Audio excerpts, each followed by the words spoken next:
looking at me, aren't you? Hey, you're looking at me, mate. You think something's funny? You're looking at me. Oh, I know what you're thinking. Yeah, I can see it, mate. I can see it in your eyes. You think it's funny, yeah? Someone out drunk and stumbling around in the middle of the day, middle of the afternoon, and he's already plastered. Big laugh, right? I've got news for you. Okay, I've been drinking a bit, yeah? A little bit when I woke up. The old Captain Morgan's got me up and about for the day. You think that's funny? Let me ask you something. What's the first thing you do in the morning? Go on, answer me that. Very, very first thing you do. What is it? I know what it is. Before you go to the bathroom, before you wash your teeth or have a dump. First thing you do is grab your mobile phone. Switch it on, check on Facebook, see what's going on. Snoop around, check what all your friends are doing. That's the first thing you do, isn't it? That's what gets you up in the morning. You kids, you wouldn't be able to survive without your mobile phone and your internet. Makes you feel connected to each other, yeah? Connected to the world. Log in, jack on, drop power, yeah. Let me tell you, you're an addict too, kid. Maybe the first thing I reach for is the bottle, but you're no different from me. No better, no worse. So you can wipe that high and mighty look from your eyes because you're no better than me, see? A bit of wisdom for you. You wanna know what else? Really not that different at all. Yeah, so you don't believe me. What else? Okay, try this one. I'll tell you a story. Come here. No, yeah, closer, closer. You'll like this, I promise. See this statue? Know who he is? This is Charles Dickens. Big shot in the world of writing. How you doing, Jack? He doesn't talk much, but he has his uses. Yeah, let me tell you. So, last Friday, I was up there. It was about 1 in the morning, and I'd been thrown out of Envy. Is it still called Envy? Shit, I don't know. Anyway, I had a few to drink, and one of the girls at the club gets a bit upset when I shook her hand. I suppose she got a wee bit confused because I'd been slamming cocktails, reached out for them, I hadn't missed, and she thought I grabbed her tits. Which I kind of had, but never mind that, that's not important. So after I was escorted out, went over to Ken's, got a kebab.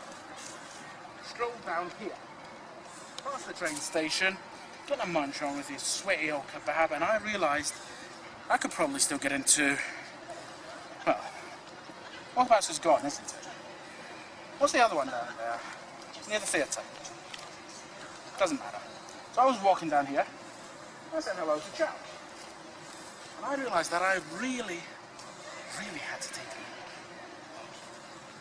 Wait, stop looking at me. This is where the story gets good. Promise. Okay. So I finished a bite of the kebab. I decided to drain the old snake, break the dam, release the river. You get my drift. Now it's late at night, right? And it's dark. And Charles here looks oh so comfortable. I stumble over till I'm standing here. No. No. Here. And I unzip. No. Wait. Couldn't do that without both hands. So I can put my kebab here. Nice and safe, right? So, unzip. Shake. Just like that. And then I am watering the roses, and all of a sudden, hand comes down on my shoulder. I look round, and there is the biggest, beefiest police officer in the whole of Hampshire Constabulary. And he looks at me, and I look at him, and I smile to him, and I say, "All right, officer, just having a kebab. Would you like a bite?"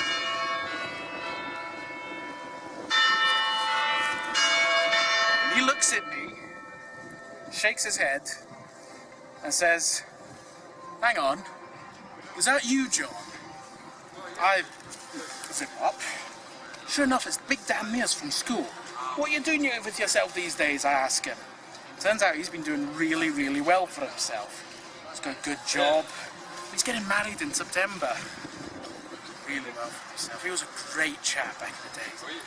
Lets me off with a warning. But yeah, that's my story about taking a piss in Charles Dickens' life. Right. And you're looking at me like that's really disgusting. Well, let me tell you the moral of the story. Lean close and I'll tell you. See, me and Dan, we both came from the same background. Grew up just down the road there, in Somerstown. Lived in opposite blocks, went to the same school. Families were best friends, we were basically brothers, right? Up until 3 years ago, we were basically identical. Twins, right? What happened to make him go his way and me go mine? I'll tell you. 3 years ago, I was a junior at a shipbuilding firm. They told me it was steady work, reliable, there's a future in it. Turns out that wasn't the case. 3 years training in the company, I was called into a meeting, told they were downsizing. I was being made redundant, you see. Nobody's fault, they said. It could happen to anyone. Friday I had a job. Monday I was on job seekers. So, 3 months pass, right? And out of the blue, I get a letter from the job centre telling me that they were expecting me in for a meeting. I hadn't known anything about it. Didn't get any letter. Checked my phone, no message from them. But as far as the job centre was concerned, I'd missed their appointment. They couldn't show that they had ever contacted me, but that didn't matter to them because by then they had already sanctioned me. You know what that means? It means that my benefits were gone, vanished. For 3 months I had nothing to live by. Yeah, like I said, could happen to anyone. Now listen up, this is the important bit. So I couldn't afford to pay my rent. My landlord wasn't interested in waiting 3 months for the rent, they wanted it. And I lost my flat. Had to crash on a friend's sofa. I asked the council if they can put me on the housing list. They told me that there were thousands of people here in Portsmouth who were sleeping on friends' couches. Not a priority. Either way, my prospects for getting a job are slimmer and slimmer because now I don't have a place of residence, you see. I'll take works in the pubs when I can, once I'm there. Cash in hand, but by that point, I'm struggling and can't see any way out. I've got debts piling up and there's no way to get things back in order. I started hating my life. Wanted to die, you see. Tried to as well. I know what the funny thing is about attempted suicide. Nothing. There's nothing funny about it. But the doctors at QA tell me that I should join one of the charity groups in town. Mental health group. I do. Go along to 3 meetings. It's good. Got to know people. They helped. And the council shuts it down. Shut down the community centre. Said they need to because of the cuts. That's when I started drinking. Like I said, kid, could happen to anyone. Could happen to you. Might happen to you. You never know what tomorrow will bring. I could stop drinking tomorrow. At this rate, I either drink, or I look around at the mess that everything has fallen into and I just cry. I would cry, you know. I cry the way we stopped giving a helping hand to people who are living on the streets and instead started giving them fines. The way we ripped apart our health system until it's fallen to pieces. The way we sell our children's education to corporations. The way we have left the poorest and the weakest and those most in need to die in the types of poverty that even Charles Dickens here would have found disgusting. But, hey, never mind that. Better if I just tell a funny story about pissing on Charles Dickens.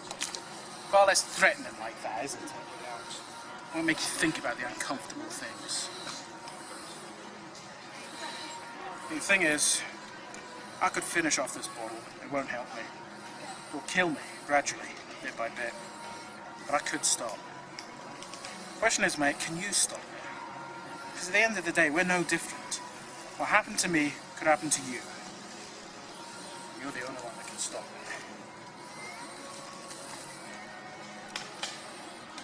In fact, you know what? Yeah. You have this ball. Go on, take it. I don't need it. Yeah. See you down, kid.